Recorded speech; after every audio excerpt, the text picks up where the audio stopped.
Os médicos não podem cobrar uma nova consulta se aquele atendimento que vai ser realizado é um retorno de uma consulta. Mas é importante a gente considerar que essa cobrança realizada pelos médicos por uma nova consulta, nesses casos, indicando um prazo, ela só acontece porque existe uma atitude dos pacientes que levou os médicos a fazerem isso, que é o quê? Num retorno, passado muito tempo após a consulta, pedindo um retorno, o paciente volta, ao invés de falar sobre as queixas e melhoras ou algo assim da última consulta, ele leva novos problemas, entende? Então aí sim seria uma nova consulta. E por isso a forma que eles encontraram de fazer essa cobrança por uma nova consulta foi botar um prazo, estipulando que depois de 21 dias, 30 dias, cada um dá um prazo, aquele paciente, se ele pedir um retorno, na verdade não vai ser mais um retorno, já vai ser uma consulta. Mas isso é completamente equivocado. Realmente, o médico deve analisar caso a caso esses pedidos de retorno. Isso porque não é toda consulta que tem direito ao retorno. Isso não é uma regra. O paciente ele vai ter direito ao retorno quando? Quando ele foi lá, fez uma consulta, o médico analisou, fez a anamnese, fez tudo que ele deveria fazer naquela consulta e ele entendeu que para fechar o diagnóstico daquele paciente, ele precisa de exames complementares que ele não consegue fazer no consultório e nem tem acesso naquele momento. Então, ele prescreve exames e esse paciente ele vai ter que sair para fazer em algum outro lugar esses exames.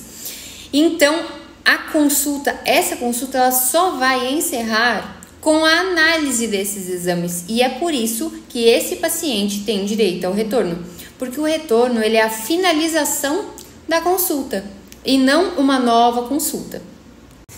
Como então separar o joio do trigo? Separar os pacientes que querem aproveitar de uma consulta gratuita, fazendo uma nova consulta com novos problemas, né, a levar ao médico, enquanto não quer pagar e usar aquilo como um retorno, e quando é um retorno realmente. Isso só o médico vai poder dizer. E para isso, eu vou aproveitar e deixar uma dica aqui para os médicos e consultórios médicos, caso isso chegue em algum deles. Então, aqui eu vou deixar uma dica aos médicos. Façam o seguinte: quando vocês pedirem exames aos pacientes e esses exames realmente fecharão o diagnóstico, serão necessários para fechar o diagnóstico, você informe seu paciente de que assim que ele fizer os exames, informe a secretária de que fez os exames. Se você tiver acesso no sistema, a informação vai ser suficiente. Se não, peça para o paciente enviar os exames, enviar fotos ou mesmo levar na recepção os exames, tá? Com isso, você analisa se será necessário ou não um retorno. Se não será necessário, se os exames, por exemplo, deram tudo bem, não aconteceu nada, tá tudo bem, que os exames eram de rotina, por exemplo, você mande um áudio. Pode ser através do WhatsApp da secretária, um áudio falando: olha, analisei seus exames, não precisaremos fazer retorno porque está tudo bem.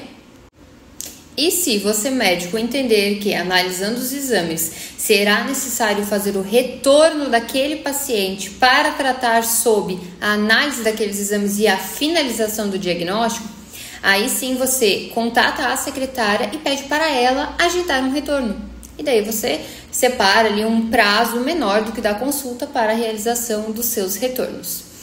Dica bônus: se esse paciente chegar no consultório para o retorno, que você realmente sabe que é necessário, e ainda assim se queixar de novos problemas, você indica que aquela consulta, aquele atendimento, ele é só um retorno e foi separado um prazo muito razoável para atendimento, que caso ele entenda que precise de nova consulta, ele pode direcionar até a recepção e agendar uma nova consulta que você terá prazer em atendê-lo.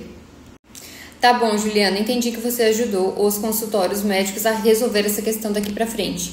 Mas e eu, enquanto consumidor e paciente, o que eu posso fazer para solucionar? Bom, eu sugiro que na hora de agendar esse retorno, você oriente quem está conversando com você, se tiver aquela resposta muito parecida com a que eu tive, e fale que sim, é seu direito esse retorno e peça para que um médico avalie se seria necessário ou não esse retorno, que era só para mostrar os exames, os resultados dos exames, ou ver se houve uma melhora ou não, finalizando o diagnóstico, que seria o fim da consulta. E para isso, eu vou botar aqui nos próximos stories um print da resolução do CFM, Conselho Federal de Medicina, que definiu exatamente essas regras que eu estou trazendo a vocês, de que a consulta é cobrada, se chama honorários médicos, tá bem? O que se paga aos médicos, ela é cobrada, mas o retorno não deve ser cobrado, a não ser que esse paciente leve novos problemas e seja necessária nova anamnese e nova consulta, tá bem? As regras estão nessa resolução. Sugiro que você bata aí um print e deixe guardado, caso chegue nesse problema, você já tem aí onde buscar, tá bem? Espero que eu tenha ajudado e me responde lá na caixinha o que você acha sobre isso, se foi de valia para você.